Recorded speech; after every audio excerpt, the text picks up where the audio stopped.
diving deep into deep conversations here with Let's Talk About the Deep Stuff. I'm your host, Sean Kneese, or Sean K, or however you want to call me. And today my guest is Melanie Flores. She's a Reiki Practitioner. She's an entrepreneur. She's an artist. She does all kinds of cool stuff. And she's here to tell us more about... We met at Prototype 237, which is like an event for like artists and like other people interested in spirituality. Right, and creatives and people who just want to dive more deeper into themselves. So, they had a couple of workshops for, meditation and breath work. And we also had like a talk, like a speaker who spoke about like consciousness.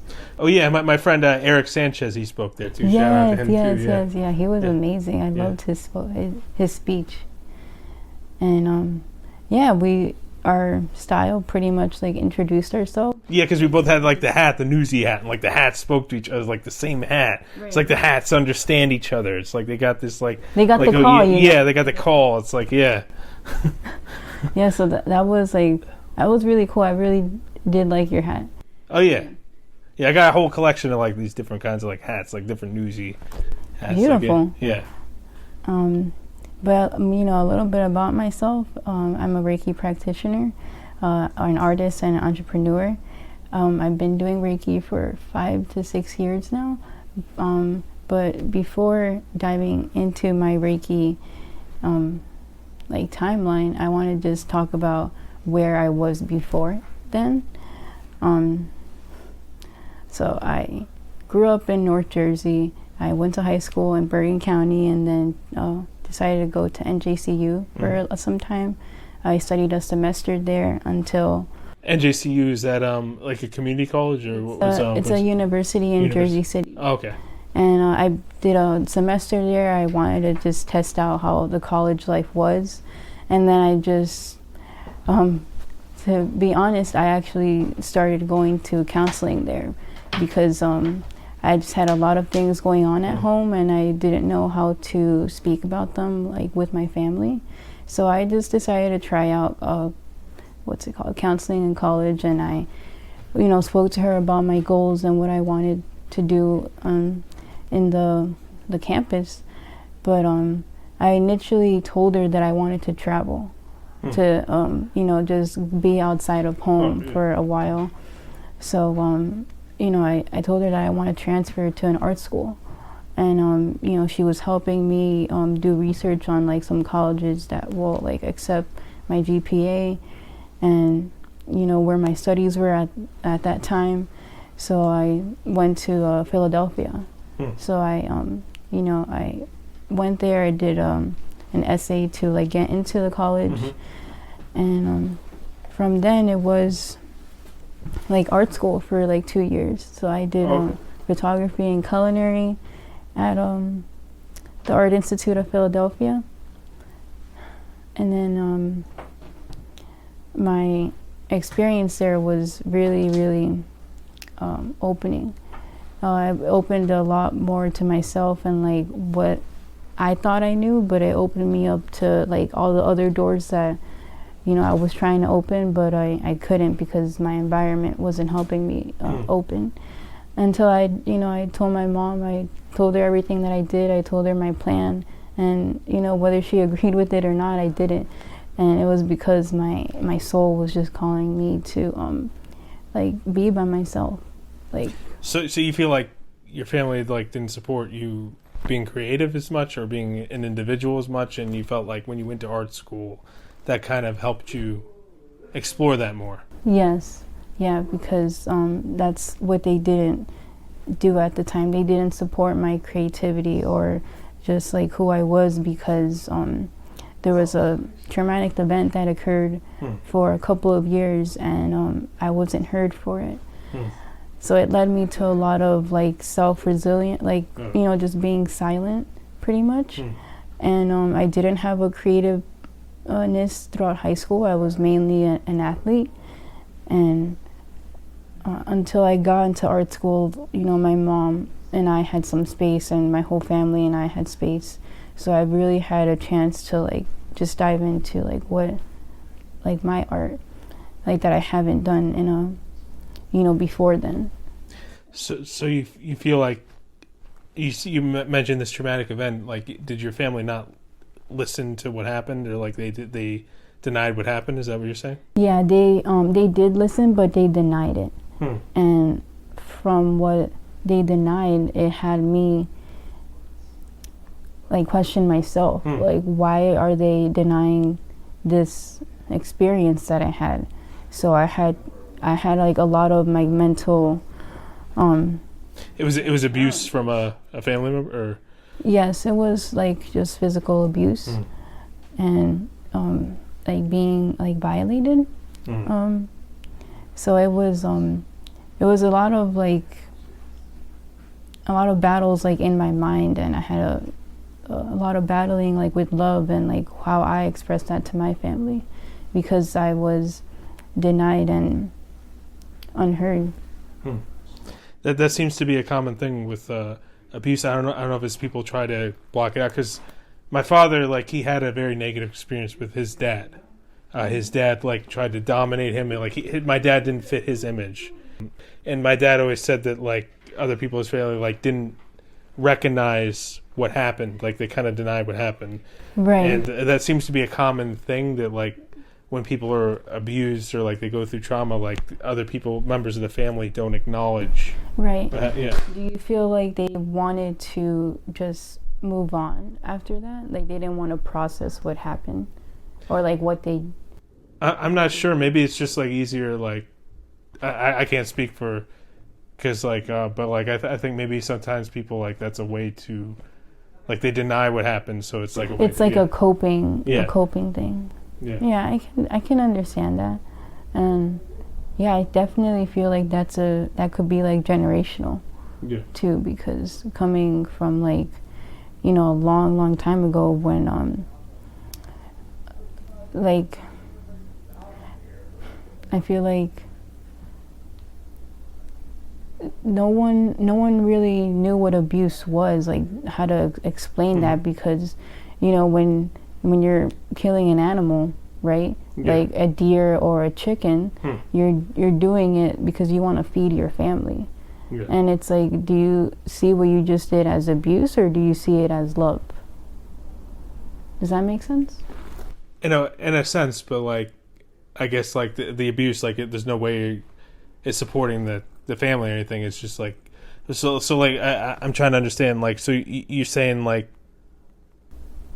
how abuse wasn't seen like back then as of a sign of love, like a hardship of like what love is, because like I said, when you're killing an animal for food and shelter, are you killing that animal with like processing, like, oh, you're doing a violent thing, but you're doing it for the intention of love for your family, because you want to feed your family. Well, I would argue that it's actually more ethical to hunt than it is like with the factory farming, because I feel like there's a kind of respect, and it's more of an in nature, like animals hunt each other.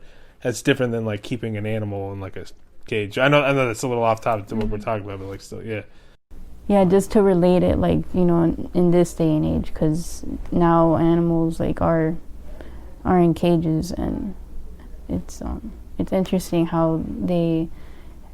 where they come from. So are you saying that maybe the reason they didn't look at the abuse was a sort of like it was just something they didn't want to process, or they loved the family member, that they didn't want to see them in that way? Maybe they didn't want to see them in the way as the person, like they had a different image of them, like this was a person they loved. They didn't want to process that they could do something terrible like this, kind of. Right. Yeah, no, I definitely do feel that, especially from my birth giver, like my mom. She definitely, I feel that she saw the experience in that form, because it was from someone that is love, but they they did something not so loving. And why do you think, what do you think gets people to like do that? Like, what is it? Just where does that come from? Like that people even feel like how could someone do that to someone? You know, so especially someone in their own family. Right. Perhaps it was to them they didn't feel love or they didn't feel seen, so they had to take an action in order for them to perhaps have control, like of themselves. So they wanted to project that, and that's what that's what I feel that day. That's why it occurred.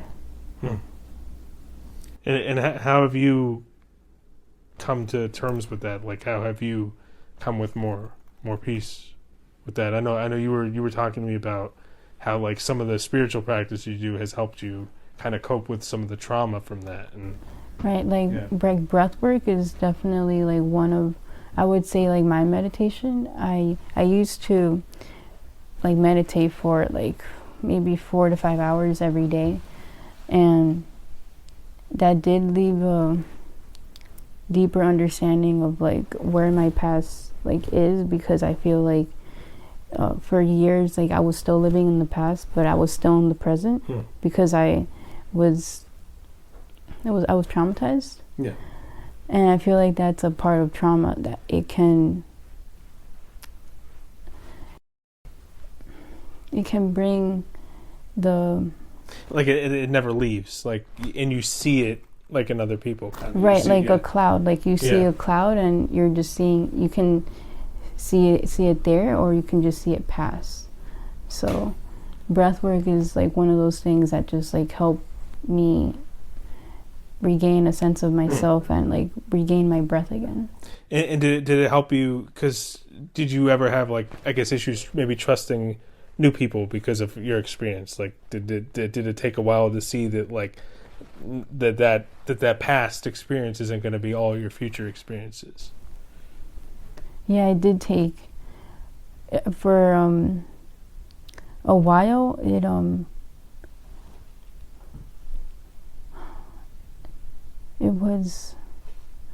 It was really tough to like even pronounce like myself, because I felt like I was in jail, like being in like my house and then being outside, because I did experience a deep level of like being cyberbullied online. And you know, like when you're growing up as a teenager, like all the teenagers are online and they're on the internet. And then myself, I experienced like being online but with fear. Why did they? What was the reason they cyberbullied? It was blackmailing. Was it related to the incident you talked about? Yes. Oh wow. Yeah, it was exposure that occurred. That's terrible. Yeah, and this was like a quote unquote like best friend that I had. So that was even like he was siding with the relative or siding with the well, no, he wasn't really residing. It was just like more of an exposure of what happened to me if I didn't follow their directions. Wow. Sorry you went through.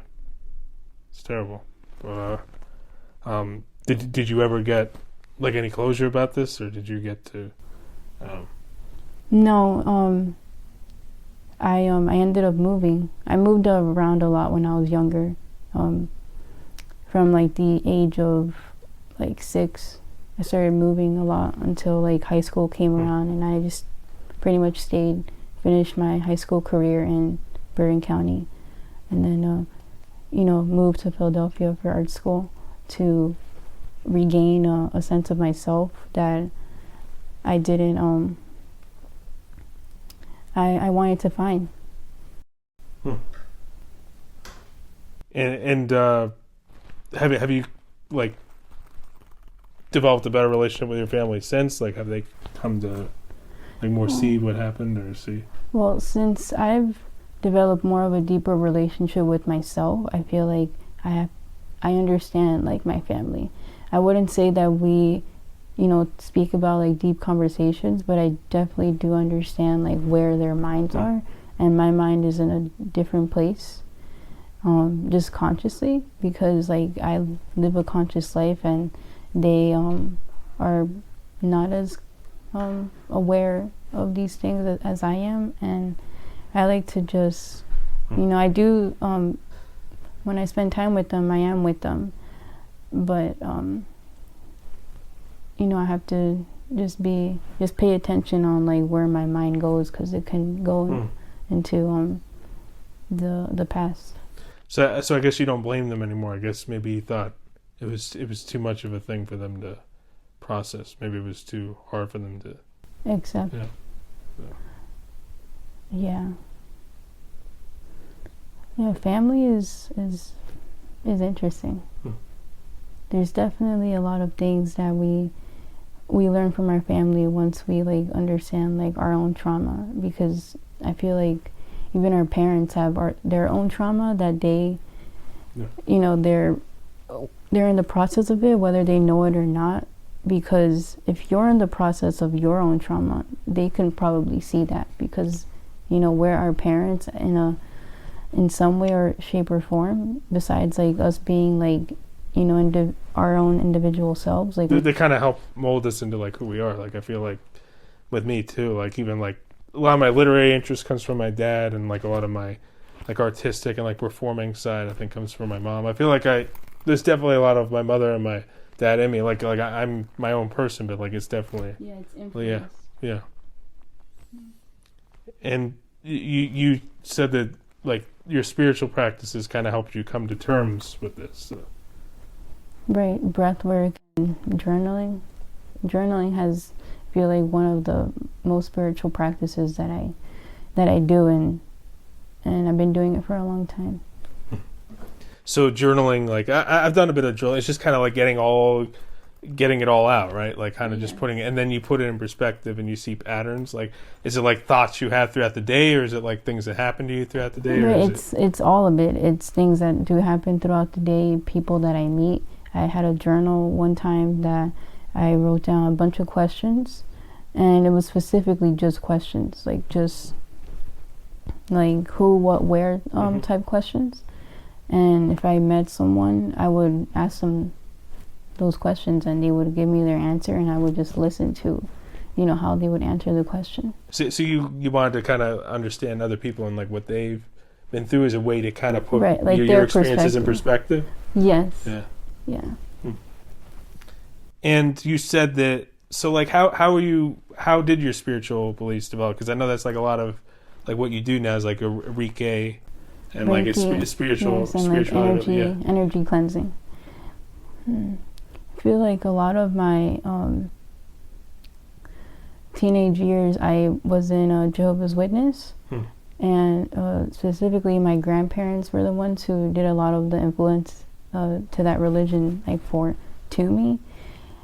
Going to church with them and actually bring a preacher of the Jehovah's Witness community.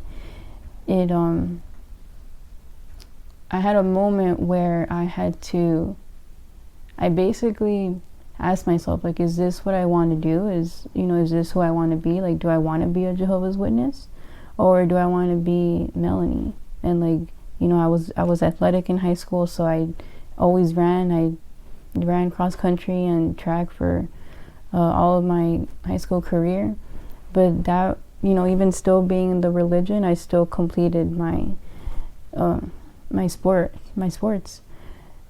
But then I had the question, I was like, do I want to be a full-time like Jehovah's Witness, like actually like going there every day like my grandparents did? And the answer was no. I didn't want to just do that for the rest of my life. I wanted to explore myself more. So religion had to do a lot of the influences like of my spiritual awakening. You were getting, because like you said that like your heritage is like the Inca and Mayan tribe in Peru, and that I guess your family became Jehovah's Witness, and like you tried to, and you said I guess you ended up trying to explore more of like getting more to your roots and everything. Yeah, because I feel it's important to go within your roots, because you have a deeper sense of where they started from. And my family's roots is from Peru. And my mother and my father weren't Jehovah's Witnesses, but it was mainly my grandparents who were witnesses, and they still are. But I still love them. You know, they might see me differently a little bit now because I don't do their practices. I have my own practices, but it's more of like a place of concern, maybe. Like they're concerned, like, because like I guess like their view is like if you don't follow their religion, like you're gonna go to hell. So maybe I guess it's more of like a place of like concern and care, but like is the way you see it, like more than like they still care about you, but like they're just more like they're worried. Like I feel like you know, I talk to my grandma about the things that I do very openly, and whether, you know, it's her choice to make that decision, whether she wants to look at it as a way of being concerned that I'm not in this religion anymore. But I do remember, you know, how they would like do their service. Yeah. And I feel like I have a different type of service to pronounce to my family, the world, and myself. So I feel like they I don't really think they see it as concern. They just have a different understanding of like where I am right now. They probably did see this coming too, that I was gonna evolve and not be, you know, just in their circle. Because it never resonated with you, I guess. From a young age, like I was always like very free. Like I always made, if I wanted to go outside, like I would go outside. I wouldn't ask for permission. You know, is that a thing in Jehovah's Witness? They say you can't go outside, or is it like all rules? Well, they do have certain rules that the members have to follow. But you know, I grew up in 3 different religions, so it was. So it's Jehovah's Witness. Did you? But like your family kind of distanced itself from like the old, like the Inca and Mayan traditions they were talking about. Like you kind of found that more on your own, or was I discovered it on my own, but they were the ones who introduced it. Did you like find other people to connect with that like were of the same heritage, and that's how you learned about it, or? Yeah, right. Like connecting to my like aunts and uncles like from Peru, like actually like going there and like physically like, you know, we go to like Cusco, or we go to La Rima, which are like certain cities that like my parents grew up in, and they would just show me like, you know, this is where your mom came and this is where your dad came from, and you know, just having like conversations about like nature and, you know, like our culture. Yeah, I've recently been like finding ways to connect with like my heritage, because like my mother's side's Jewish, my dad's like more German, and there's like a little bit of Cherokee there, but like mainly German, and like my mother's like Russian and Lithuanian Jewish. But like the Judeo-Christian religions like never resonated with me, like the idea of like a God in the sky who's like dictating things, and like I just like I never really related to that, and I never really related to like the atheist perspective either, that there's nothing and it's all science. So like I've always kind of been somewhere in between, where like they're like I'm a spiritual person, and I think that like everything's kind of connected, and like maybe there's like a divine within us, but I also don't believe in the traditional concept of a God, which is just like a person that's like dictating things to us. But like I started exploring different religions, and I found things that resonated with me, like in Hinduism, talk about like the Atman, like the higher self beyond the self, and like Taoism. Like my dad actually, like I wasn't raised any like official religion. But my dad did tell me like about Taoism, and that kind of like resonated with me the most. Just kind of like there's this path you're following, and like how everything's connected, and there's synchronicities that kind of guide you on your way. And but like as I was exploring these religions, like I never really looked at Judaism, because like the traditional or like the orthodox concept of Judaism didn't really resonate with me for a lot of reasons. Like it was very rigid, it was very like controlling. But then like with Islam, I looked into the Sufis like Rumi and Hafiz. Like they weren't really traditional Muslims, but like they viewed God as more of like an abstract concept, like how we're all connected, like the mystical. I've always related to like the mystical view of religion, because it's more of like it's not like a literal interpretation of it. It's more of like I guess like if you use it more like allegories, like it's inspired, like the religion is inspired by like a higher plane of consciousness, but it's not like, oh, God dropped it out of the sky. So like the mystical thing is like sort of like the divine within everything. And like Neville Goddard helped me appreciate that about like Christianity. And like I read a little bit of Meister Eckhart, but like then I was like, I should explore my roots more. And I know there's the Kabbalah, which is like the Jewish mysticism. So I started exploring that more. And like there's a lot, like I'm reading this book about so it's like Zohar. It's like a book on the Kabbalah, and there's a lot. The thing that resonated with me a lot was like talking about like the journey of Abraham from his home is like it's really a symbol from like, it's not literally about like the symbol of like Abraham from like his homeland. Is more about like a spiritual journey, an inner journey of getting out of his comfort zone, getting out like that just really like resonated with me. So like I've been finding some of the I've been appreciating a lot of like the mystical interpretations of Judaism and everything. That's really cool. I feel like I can also relate to it, even though I don't know much about it, but I've definitely been getting out of my comfort zone and stepping into like the uncomfortableness of whatever I'm, uncomfortable with, but I'm stepping into it, and it feels really good. Because do you feel like Taoism, when your dad was talking to you about it, do you feel like you had a sense of like remembering? Remembering like when he was first speaking to you about it, right? Like giving you an introduction on what Taoism is. Do you feel like those are things that you've already heard before? That's why you. Yeah, it was kind of like making sense of stuff like I already understood. That you really like naturally understood. Yeah. Right. So there was like a sense of like remembering, because these were just like memorable like sentences. Mm-hmm. Did you find that with like when you went to explore like more your indigenous roots, and when you talked to these relatives, like? I feel like Jehovah's Witness actually taught me a lot about myself, despite of it being the religion that it is, because personally I view it as not as that, but it gave me a sense of who I am now. And I also grew up in being Korean Christian from the age of like 6 to like 10, and then that's when my grandparents introduced me to Jehovah's Witness, and I decided to just jump into that religion to see what was it about. It actually saved my grandmother's life. So that's one of the reasons that I wanted to step into it. But she was like in a bad spot, and that like gave her hope? She was in an extremely bad spot, very like suicidal like state, and she actually got a knock on the door, and that's who they were.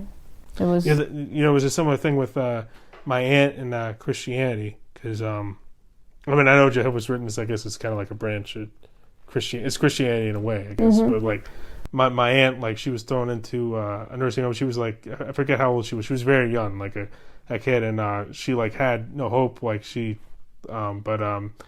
found like hope and faith and like meaning in Christianity and her faith, because like she spent her whole life from when she was young. I think like 5, or I'm not sure how young she was, and like that's like what gave her meaning. That's what gave her. And then she kind of like was helpful and like always trying to look out for other people in the nursing home, even though like she was just in her whole life. And like I think it was because of polio, like she was crippled, and like her dad just kind of threw the same dad like that my father had trouble with, like he kind of threw her into the nursing home. And do you feel like she still has that? Or well, I mean, she's rest in peace. She passed away not too long ago, but I think that did kind of give her a peace like till the end. And I remember I only talked to her a few times. I know my dad like got back in touch with her and everything, but when I did talk to her, she did sound very like at peace with everything. Right. So she's resting in peace. Yeah, as my grandmother is too. but not the Jehovah's Witness. It's on my dad's side, who's Jehovah's Witness. My mom's mom was Catholic. Okay. But like you never really fully believe. Did you think it was like too rigid or like too controlling in a way? Like that's always been my thing. The witnesses. Yeah. It was there. That was another part that itched me. Was the fact that it was it was controlling. I had to wear specific outfits to the services. I remember only having like a couple dresses that I had to choose from, and that was one of the parts that didn't get me to go more, is because I didn't want to be controlled. And I told my grandma I wanted to still continue to do the things that I like, and running was one of the things that I really enjoy. And she couldn't stop me. I was a very free-minded individual since I was very young. Despite of me even still being in these religions, I was still having all these questions in my head about what was being said and brought to me.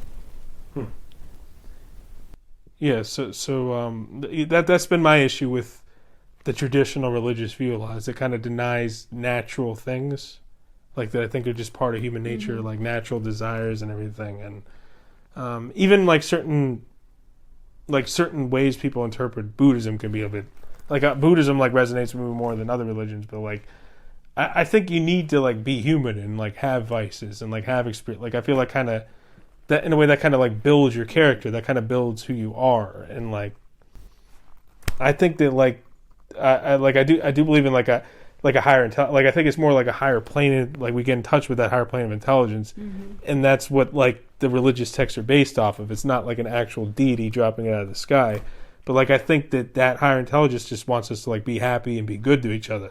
I don't know why it would have rules beyond that. It's okay, there's a gay couple, why would an all-knowing being that's in charge of the whole universe give a shit that two people of the same sex are having sex?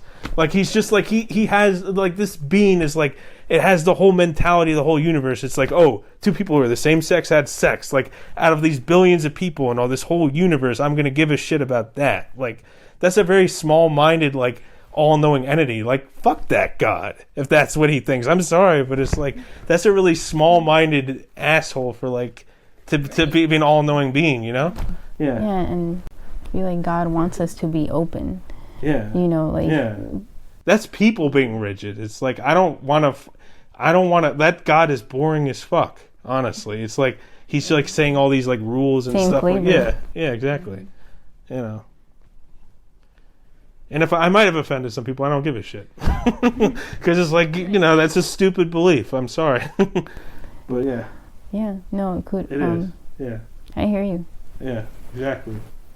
And so what did you learn? Now we're going to ask, what did you learn when you started exploring more the spirituality and the indigenous, as far as the, you said Mayan and Inca, yeah.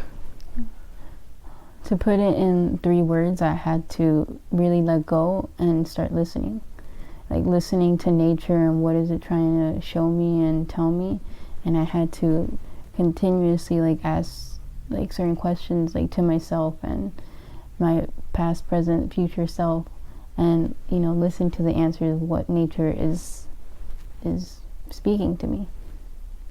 And Peruvians, we're very connected to nature, specifically trees, and trees have a special place in our culture. We it just has a sense of home to us, and we have to protect our trees, because those where our roots are in, and we're just very protective of who we are. And I think that's important. I feel we have to protect ourselves. It's a way to keep us safe, and also having attention of who is in our surroundings, because that's also another reading people, kind of seeing. No, just being aware of I'm just speaking in general, as a nation of Peruvians, like we like to see like who is in our peripherals, because we're, like I said, we're protective people of our roots. We care so much about who we are and what we stand for, that like if someone tries to, you know, tackle us, we're gonna defend ourselves. And that's just how I was raised by my mom. Like, she's very protective, and I feel like I can understand why she is that way. Yeah, and that kind of, I guess that kind of relates to, in a way, the mindfulness, kind of like being in the present. And that's I know, like, from people who like take martial arts and everything, like that's the thing they like about it, kind of like the aware of your surroundings, the present, and then you're ready to protect yourself. Okay, yeah. Right, you're ready to engage what's right in front of you. Yeah, I'm just curious. What is your view about deer? Because I feel like I think I mentioned, because I feel like I have a kind of like a connection with them. Like I remember I was like in a bad spot like not too long ago. I was really like depressed, and I'm like, what's the point of anything? And then this deer, she looked at me like and was like wagging her tail, and it was kind of like telling me like everything's gonna be okay. Like just trust your path. Like I feel like there's a significance with me and deer. I'm just curious, like, what your view is. I feel like deers, they are a sign of compassion when it comes to a very, like, you know, overlapping state with how we're processing what life is in the moment. And whenever I see a deer, she just brings me back to compassion. Like, I have to have compassion on where I am and like where I'm going, because despite of how fast or how slow I'm going, I'm still going to get there. And that's what deers remind me of compassion, of the path. Yeah, I definitely got that vibe. You know, because, like, even like looking at your poster with... the deer on the motorcycle over there, yeah. Right. Right, like, she's literally, like, she's still going. Like, despite if she's not, you know, she's riding there, but she's still going, and she's probably still having compassion for where she's going to go to. Yeah, I like that picture of, I guess he's a buck. I guess that would be that's the male. The male deer. Yeah. But, like, because, like, I feel like it's kind of, like, representing, like, what I'm, like, trying to, like, being compassionate and being caring, yet being strong and centered at the same time. Like, combining those two, like, I feel like that's, like, the ideal way to be. Even when I was reading about, like, the Kabbalah, like, the Jewish mysticism, it was talking about like strength, like there's like the different lights of God, like and one of them was like it was like balance, strength, and kindness. Like those were three they were talking about. Like that's definitely something I'm trying to like embody too. Like yeah, deer spirit. Oh yeah, the deer man. Beautiful. Yeah, but I was actually like, I asked Tim on the way here, oh, do you see any deers?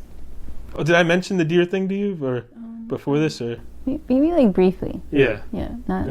What made you think of deer? That's interesting. I started seeing a lot of trees, and I feel like they enjoy. That's interesting, because like I have that connection with deer, and you're on the way here, you're thinking of the deer. That's interesting. Yeah. Yeah.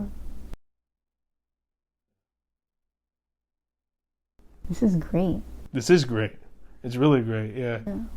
And we got Grogu. We got the shrine of, like, if they're listening, they can't see, but there's like all these deities. There's Buddha, Ganesh, Lakshmi, Kali, and then we got Grogu here. I remember you're a big Star Wars fan. That it's like yeah. I was actually this is one thing I thought of is kind of like how Anakin Skywalker or like Darth Vader is kind of a symbol of like how people can be stuck in like a dark place because of like the trauma of their past or like things they've been through, and then sometimes it takes like you don't realize like there's a Luke in the future this can bring you back from that dark side. Like I feel like he's an interesting allegory for that. Yeah, have you seen the latest one? Oh, the Andor? Yeah. I didn't watch Andor. Is it really good? Like I heard good that yeah. My friend did say he was like, no, you gotta watch it. I'm like, yeah, I know. I'm gonna watch it. Yeah, light and darkness. What do you think of light and darkness? I think that they kind of like need each other to balance each other out. Like, you know, it's like the yin and yang. Like Taoism touch. It's like you kind of need, because you can't really have one without the other. It's kind of like you need the darkness for the light to have its meaning too, and it's kind of like they balance each other out. You know, it's. Right. Do you feel like trauma is a sense of darkness that can be brought into light? In a way, because like, if it wasn't for my dad's trauma, I wouldn't even be here. He would have never moved out of Nebraska. He didn't. His childhood was so traumatic. He left and he met my mother, and like, that's only because of that. So it's like something good came out of it. Yeah, you. Yeah, and my sister. Yeah, Yes, and your siblings. Yeah. Yeah, I definitely do feel like there's a beauty to trauma. And with being more grateful for it, we get to really see the lessons of what it's actually trying to show us. Exactly. Yeah. So like I've experienced trauma since the day I was born. But yeah, I'm premature. I was born at 5 months. Oh wow. And I was stuck to machines actually kept me alive. So I do have scars. You know, I had a kind of like a birth like that where I was like C-section? Not C-section, but like the umbilical cord, I think it was like wrapped around my neck. I was like, they thought I was gonna die when I was born, but then they knew I was okay when I urinated all over the nurse like that. I mean, that was like she wasn't a big fan of that, but she was like, oh yeah, the baby's okay. I gotta clean this off, but like, hey, the baby's okay. But like that might have like because they talk about like. Oh, Sean, you weren't scared of showing your roots. No, I don't.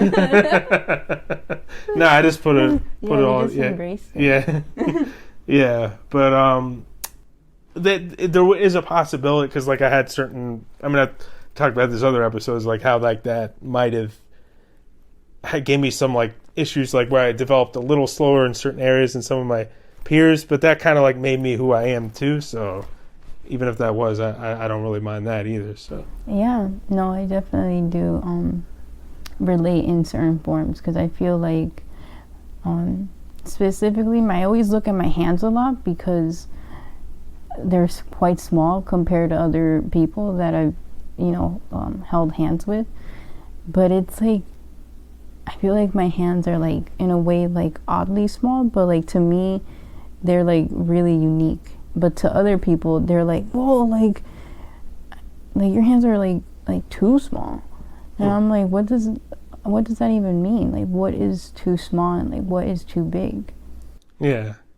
And who are those like dumbasses like focusing on people's hands anyway? Like like I don't know, like those sound like real like idiots. Like you're just talking to like what they're just looking at your hands like, oh, your hands are so small. Like I don't know, like you should tell them to like get a life. It's like they're judging you for your hand size. It's like I don't know. Look at their own Yeah, exactly. It's like what are you doing here? Like you big fingered motherfucker. Like talking about my small hands here. It's like yeah. Yeah. But I guess, I mean, this has been a pretty good chat. Do you have any final thoughts or things you'd like to say?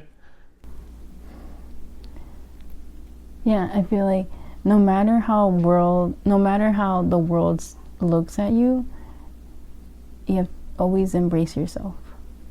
Definitely. Yeah, embrace your uniqueness. And I know this is a fictional character, but Tyrion Lannister says to Jon Snow, he says, never forget who you are, the rest of the world won't. Like wear it like armor and then no one can no one can hurt you. I like that a lot. He says it in the book and the show. It's pretty cool. That's pretty cool. I'm glad he said it in both ways. It's definitely. Yeah. We got Peter Dinklage and we got the written character saying it. So. Any place, so like is there a place like where people can keep updated with like some of the stuff you do and everything? Yeah, no, definitely. Social media is like the first. I always, who doesn't have social media at this point? If you don't have Instagram, well, definitely get the app. And my name is Mystic Writer with 2 I's, Melanie Flores, and I have all of my links over there to Reiki services. My art is there and my words. So, yeah. Awesome. Well, yeah. Well, thank you for coming on, and thank you for having me. Oh yeah, no problem. Yeah, it was a great chat. And if you want to keep updated with future episodes, I'm on Spotify, wherever you get your podcasts. I have Spotify. Beautiful. Yeah, and also like Instagram. Let's talk about the deep stuff, or just look up Sean Kneese, SeanKneese. I posted all there.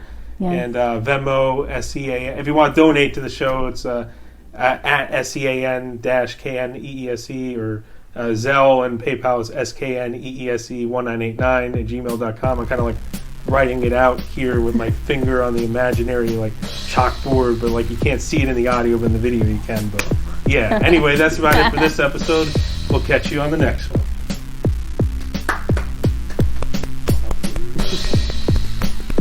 That was amazing. That really was. Yeah, that that's was the perfect thing. It, like, yeah, it mixed like the humor and like also like but also like the serious and like it's great. Yeah, all of it. Yeah.